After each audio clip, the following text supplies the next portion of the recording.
రాంబాబు గారు ఈరోజు బాధితుడు, విక్టిమ్ ఆయన.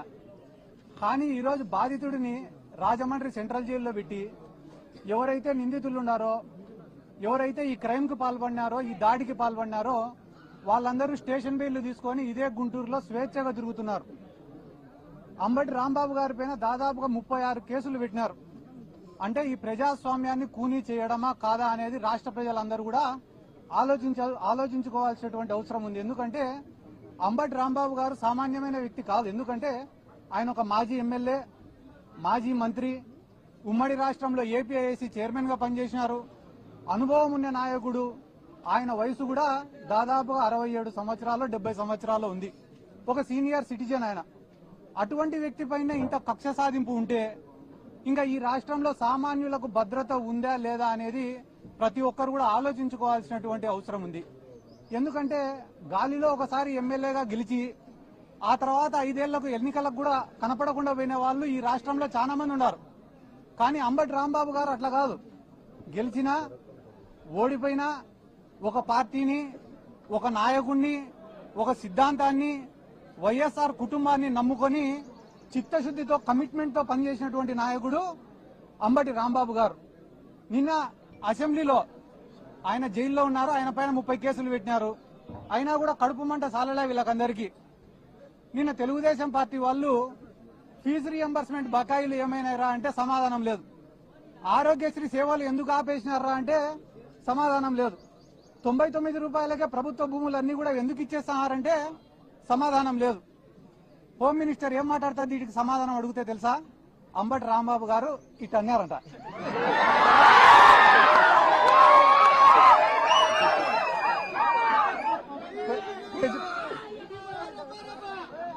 ప్రజలకు ఉపయోగపడే సమస్యలు 100 అడిగితే దానిలకు సమాధానం చెప్పకుండా అంబటి రాంబాబు గారు ఇట్ అన్నారు. అది దేనికి సంకేతం ఇస్తున్నాడు అంబటి రాంబాబు గారు అని అంటున్నారు. చెయ్యి అయినది, గడ్డం అయినది. అంటే ఈ రాష్ట్రంలో తెలుగుదేశం వాళ్ళు చేసేది ఏమరా అంటే మంచి సబ్జెక్టును అంతా పక్కకు దుబ్బేసి పనికి మాలినది ఒక్కటి పట్టుకుంటారు. ఈ రోజు వాళ్ళు ఏమనుకుంటున్నారు టీడీపీ వాళ్ళంటే అంబటి రాంబాబు గారిని ఇబ్బంది పెడుతున్నాం, బాధ పెడుతున్నామని అనుకుంటున్నారు. కానీ అంబటి రాంబాబు గారు ఏమనుకుంటున్నారు? నేను వైఎస్ఆర్ కాంగ్రెస్ పార్టీ కోసం పోరాడతానా, అందుకు నేను గర్వపడుతున్నా అనుకుంటున్నాడు. ఆయన అట్లా అనుకునే రోజులు మీరు ఆయనను బాధ పెట్టేది లేదు, ఆయనను పీకేది కూడా లేదని చెప్పి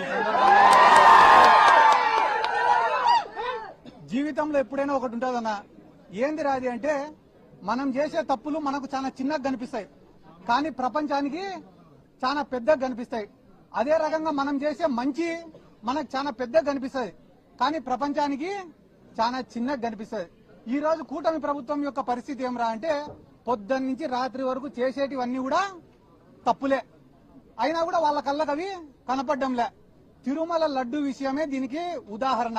వాళ్ళ దృష్టిలో తిరుమల లడ్డు అనేది చాలా చిన్న విషయం, కానీ అది చిన్న విషయం కాదన్నా. పోయి వీళ్ళు వెంకటేశ్వర స్వామితో పెట్టుకున్నారు, నామరూపాలు లేకుండా పోతారు అతి త్వరలో అని కూడా ఈ సందర్భంగా నేను తెలియజేస్తున్నా. మనసుతో ఆలోచించే వాళ్ళు, మనస్సాక్షితో ఆలోచించే వాళ్ళు, దైవభక్తి ఉండేవాళ్ళు, దేవుడి పైన నమ్మకం ఉండేవాళ్ళు, జనసేన పార్టీలో కావచ్చు, తెలుగుదేశం పార్టీలో ఉండే వాళ్ళు కూడా 80% మంది ఈ లడ్డూకు సంబంధించి వాళ్ళు చేస్తున్న తప్పుడు ప్రచారాలను ఒప్పుకోవడం లే ఈరోజు. కాబట్టి అంబటి రాంబాబు గారిని ఏదో జైలుకు పంపించినంత మాత్రాన ఈ పోరాటం ఆగిపోతుంది, ఇంకా ఎవరు మాట్లాడరు అని అనుకోవడం వాళ్ళ అవివేకం. ఎందుకంటే అంబటి రాంబాబు గారికి జైలుకు పంపించిన రోజు నుంచి ఈ రోజు వరకు వైఎస్ఆర్ కాంగ్రెస్ పార్టీ మాట్లాడడం పక్కన పెట్టండి, మా మౌనిక గారే అద్భుతంగా మాట్లాడుతున్నారు, అనర్గళంగా మాట్లాడుతున్నారు, ధైర్యంగా మాట్లాడుతున్నారు. జరిగిన దాడి గురించి, జరిగిన అన్యాయం గురించి రాష్ట్ర ప్రజలకు స్పష్టంగా వివరించినారు మౌనిక గారు. నిజంగానే మీకు కూడా మా ప్రత్యేక అభినందనలు కూడా తెలియజేస్తున్నాక. ఎందుకంటే కానీ మీరు యాక్టివ్ పాలిటిక్స్ లో లేకపోయినా కూడా ప్రజలకు అంత అర్థమయ్యే విధంగా చెప్పడం నిజంగానే చాలా సంతోషం. ఎందుకంటే 10 మంది ఆలోచింపజేసే విధంగా మీరు మాట్లాడినారు. మీరు మాట్లాడిన ఒక గొప్ప మాట ఏమరా అంటే రాళ్లు రువ్వుతున్నా, కత్తులు దూస్తున్నా, గోడల్లో నుంచి గుణపాలు దింపుతున్నా కూడా అంబటి రాంబాబు గారు భయపడలేదంటే ఆయనకు వ్యవస్థలపైన ఉండేటటువంటి నమ్మకం అని ఒక గొప్ప మాట మాట్లాడడం నిజంగానే మా అందరికీ చాలా సంతోషించదగిన విషయం అని చెప్పి సందర్భంగా తెలియజేసుకుంటూ, కానీ ఒక్క బాధ ఏమరా అంటే మీరు ఒక తప్పు కూడా మాట్లాడినారు. ఏం మాట్లాడినారు? ఆ తప్పు అంటే పవన్ కళ్యాణ్ ఇప్పటి వరకు స్పందించలే అని చెప్పి మాట్లాడినారు మీరు. జనసేన కార్యకర్తలను టీడీపీ వాళ్ళు ఎంటబడి కుక్కల్ని కొట్టినట్టు కొడితే కూడా ఆయన స్పందించలేక,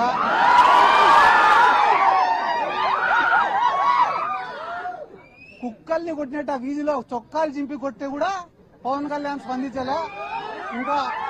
ఇంకా అంబటి రాంబాబు గారి పైన మన పైన దాడి జరిగితే ఆయన స్పందిస్తాడని అనుకోవడం కూడా మన తప్పైతుందని చెప్పి ఈ సందర్భంగా నేను తెలియజేసుకుంటూ, రాష్ట్ర వ్యాప్తంగా మీరు ఏడాది నేనేం అబద్దం చెప్పడం లేదన్న, జనసేన వాళ్లకు నామినేటెడ్ పోస్టులలో అన్యాయం, కాంట్రాక్ట్ వర్కుల్లో జరిగే దాంట్లో అన్యాయం, జనసేన వాళ్లకు మర్యాద ఇచ్చే విషయంలో అన్యాయం, అన్ని విషయాలలో